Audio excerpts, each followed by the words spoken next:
विवाह वो है, उसका नाम ही है विवाह। वाह वाह, जब तक माँ बाप वाह वाह ना करें, जब तक समाज वाह वाह ना करे, तब तक क्या विवाह है। तुमने विवाह कर लिया और तुम्हारे माँ बाप रो रहे हैं कि मेरी बेटी ने क्या कर लिया, कहाँ कर लिया, किसके संग भाग गई, किसके संग उसने रहने का निर्णय लिया। तो जब वाह है ही नहीं तो काय का विवाह। फिर तो माँ की आह निकलती है। क्या निकलती है? आह। तो माँ की आह ना निकले, माँ की वाह निकले। बाप की आह ना निकले, बाप की वाह निकले। इसलिए विवाह विचार के करना चाहिए। कहां विवाह करना चाहिए? वहां, क्योंकि मैंने विवाह किया है तो विवाह का अर्थ केवल हम पति पत्नी का मिलन नहीं, दो शरीरों का मिलन नहीं, हमें आगे की भी प्लानिंग करनी होती है कि हम इस देश को क्या दे करके जाएं। माता जीजाबाई ने शिवाजी को दिया, माता कौशल्या ने राम दिया, माता देवकी ने कृष्ण दिया। आप तो मर जाओगे, लेकिन आप इस देश को देकर क्या जा रहे हैं? आपकी संतान कितनी श्रेष्ठ है वो कैसे तय होगा? आपके विवाह से आपकी संतान तय होती है। जितनी अच्छी विचारधारा की लड़की होगी, जितनी अच्छी विचारधारा का लड़का होगा। इसलिए हमारे यहां कहते हैं कि विवाह करने के पहले ये जरूर देखना चाहिए कि वह विवाह जिससे हम कर रहे हैं उसका खानदान कैसा है, उसकी विचारधारा कैसी है, कुटुंब कैसा है, वो कौन है। क्योंकि अंतरजातीय विवाह को शास्त्र और धर्म मान्यता, कानून मान्यता देता हो तो देता हो। कानून तो 2050 से लागू हुआ है और ये संसार तो करोड़ों साल से चल रहा है। ये भारत 1950 से चल रहा है कि करोड़ों साल से चल रहा है? बोलो। भारत में संविधान कब लागू हुआ? 1950 में संविधान लागू हुआ। तो क्या 1950 के पहले ये भारत चल नहीं रहा था? किससे चल रहा था? धर्म से, उसूलों से, संस्कारों से। बोलो हाँ।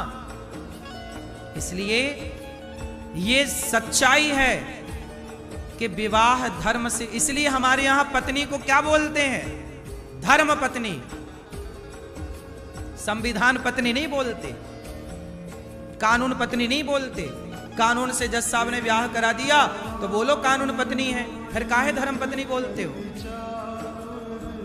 कानून से हुआ ना ब्याह तुम्हारा तो बोलो कानून पत्नी है मेरी, बोलना क्या पड़ेगा?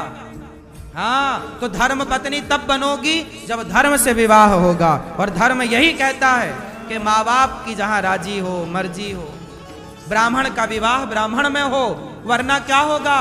तुम्हारी संतान वर्ण संकरी पैदा हो जाएगी। ब्राह्मण का विवाह किससे होना चाहिए? और क्षत्रियों का और वैश्यों का वैश्यों से, और शूद्रों का। यदि आपने ब्राह्मण होकर किसी और से विवाह कर लिया, वैश्य होकर किसी और से, अन्य धर्मावलंबी लोगों से विवाह कर लिया, मजहब पंथ से कर लिया, तुम्हारी संतान कैसी होगी? वर्ण संकरी। और शास्त्र कहते हैं कि वर्ण संकरी संतान से कभी तुम्हारे पितर पानी नहीं लेते। वो वर्ण संकरी संतान ना तुम्हारे लिए हितकारी होगी, ना इस देश के लिए हितकारी होगी। इसलिए कम से कम इस देश को अच्छा बेटा देकर जाओ। और अच्छा बेटा, अच्छी विचारधारा की माँ, अच्छी विचारधारा का पिता, और फिर जब विधि विधान से विवाह हो तब पुनः संतान अच्छी होगी। इसलिए कानून पत्नी ना चाहिए हमें, धर्म पत्नी चाहिए। तो धर्म पत्नी चाहिए तो विवाह धर्म से होना चाहिए, कानून के हिसाब से नहीं। कानून कहता है कि 21 साल की लड़की हो, 21 साल का लड़का हो, ये बात बिल्कुल मानने योग्य है, बिल्कुल मानो। लेकिन विवाह में अग्नि साक्षी होती है, जज साक्षी नहीं होता। हमारे यहां विवाह में कौन साक्षी होता है? बोलो। अग्नि साक्षी होती है। वेद साक्षी होते हैं, समाज साक्षी होती है, और फिर जाकर के विवाह पूरा होता है। आजकल तो विवाह सर्टिफिकेट बनाना पड़ता है। क्या बनाना पड़ता है? विवाह सर्टिफिकेट। यहां की जरूरत है, ईश्वर के यहां तो धर्म से ही तय हो गया कि हमारी पत्नी है।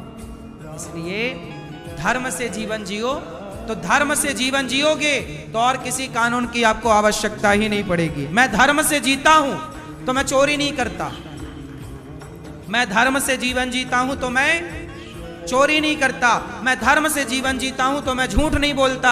अरे मैं धर्म से जीऊंगा तो मुझे इस कानून की जरूरत ही नहीं पड़ेगी। कानून की जरूरत इसलिए पड़ी क्योंकि आपने धर्म छोड़ दिया, चोरी करने लग गए।